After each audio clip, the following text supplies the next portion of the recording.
విజయనగరంలోని PSR techno స్కూల్లో ఆదివారం 2024 techno fest నిర్వహించారు. సుమారు 300 మంది విద్యార్థులు కార్యక్రమంలో పాల్గొని ప్రాజెక్టులను ప్రదర్శించారు. విద్యార్థులు ప్రదర్శించిన సైన్స్ ప్రాజెక్టులు ప్రశంసలు అందుకున్నాయి.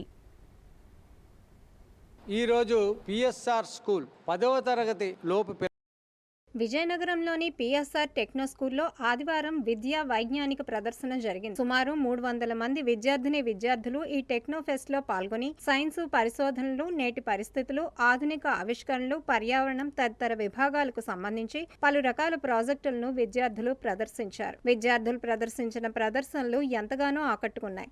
ఈ సందర్భంగా PSR techno school correspondent Pakalapati Sanyasaraju మాట్లాడుతూ విద్యార్థుల్లో ఆసక్తిని పెంపొందించి వారిలోని ప్రతిభా పాఠవాలను వెలికితీసే దిశగా టెక్నోఫెస్ట్ ఏర్పాటు చేయడం జరిగిందన్నారు. సుమారు 300 మంది విద్యార్థులు టెక్నోఫెస్ట్ లో పాల్గొని ప్రాజెక్టులు ప్రదర్శించారని, ప్రదర్శనలు మేధావులు ప్రశంసలు అందుకున్నాయని అన్నారు. పాఠశాల ద్వారా విద్యార్థులను ప్రోత్సహిస్తూ వారు ఉత్తమ ప్రమాణాలతో కూడిన విద్యాభ్యాసం కొనసాగించేలా తమ వంతు కృషి చేస్తున్నామని ఈ సందర్భంగా ఆయన పేర్కొన్నారు.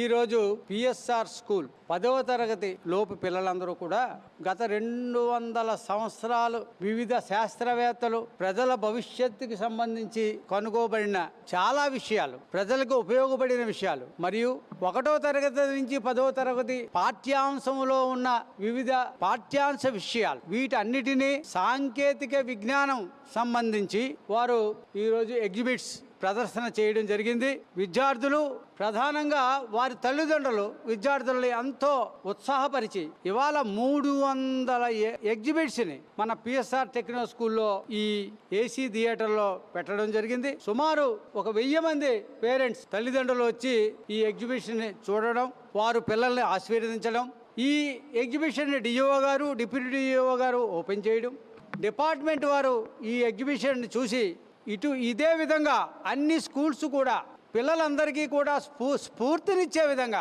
పిల్లలు తమకున్న ఆశయాలు తెలుసుకునే విధంగా, భవిష్యత్తులో ఇప్పుడు చదువుకున్న పిల్లలు దేశానికి ప్రపంచానికి ఉపయోగపడే విధంగా 30 మంది సైంటిస్టులు ఈ 200 సంవత్సరాల్లో ఏమైతే కనుగొన్నారో, ఏమైతే ప్రజలకు ఉపయోగపడాలని చేశారో అవన్నీ తెలుసుకునే విధంగా ప్రదర్శన జరిగింది.